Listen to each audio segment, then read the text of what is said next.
Tengan todos un cordial saludo, sean bienvenidos e invitados a la escucha y desarrollo de este podcast acerca de las cruzadas en la Edad Media, donde destacaremos aspectos como sus características representantes, interrogantes planteados y reflexión final, siendo dirigido por Sara y Melo y mi persona Paula Baracaldo.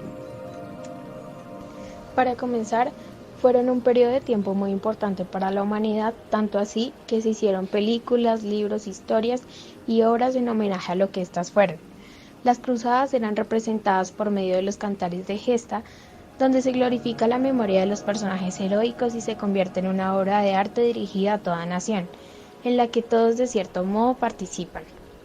Aunque suponemos un solo autor, la transmisión de estas hazañas en la voz de diversos juglares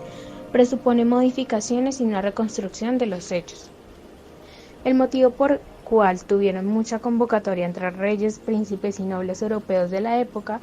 era por la búsqueda de la fama, riquezas y tierras que éstas prometían. Las sucesivas campañas no solo tuvieron consecuencias significativas en todos los lugares en los que se produjeron, sino que también impulsaron cambios en los estados que las organizaron y lucharon en ellas.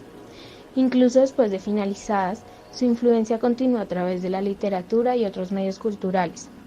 y siguen impregnando las relaciones internacionales en la actualidad, conllevando así al enriquecimiento de la cultura occidental debido a la influencia del arte y la ciencia de árabes y bizantinos, y un aumento del comercio internacional y del cambio de ideas y tecnología.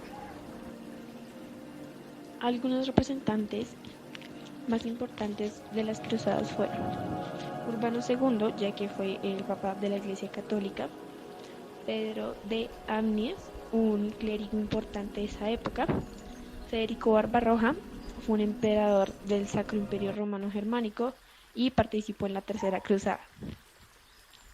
Como nos podemos dar cuenta, en todo estaba implicada la Iglesia Católica, incluso en la literatura, ya que los únicos que podían escribir en esa época eran los cleros, que obviamente estaban adoctrinados por la religión. El interrogante planteado es el siguiente: ¿para qué me sirve la literatura de la Edad Media en la modernidad? En respuesta a lo anterior, principalmente conlleva gran importancia, ya que las obras y en general la literatura de este periodo son la base de transformaciones significativas en la vida económica, política, social y cultural que se fueron modificando a lo largo del tiempo hasta deducir lo que se conoce como época moderna. Además, reflejan perfectamente los comportamientos y actividades de la sociedad de este momento, siendo así el factor que brindó conocimiento, conduciendo a que las personas se rebelaran en contra de la Iglesia para luchar por un pensamiento y creencia propia, desarrollando aspectos importantes como lo son los derechos humanos. Por ello, actualmente somos un poco más libres de expresar lo que sentimos y opinamos respecto a lo que vivimos, desarrollando capacidades escritoras y literarias, reconociendo y viviendo los aspectos que fueron y siguen siendo importantes para la sociedad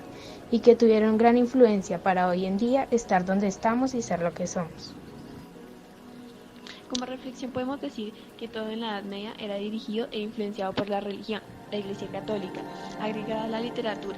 No se podían escribir cosas más allá de lo que se permitiera en la Iglesia. Por esto, los únicos que escribían eran los cleros militares, ya que fueron los que asistieron a las 8 cruzadas que hubo, escribiendo sobre sus aventuras y hazañas en las peleas.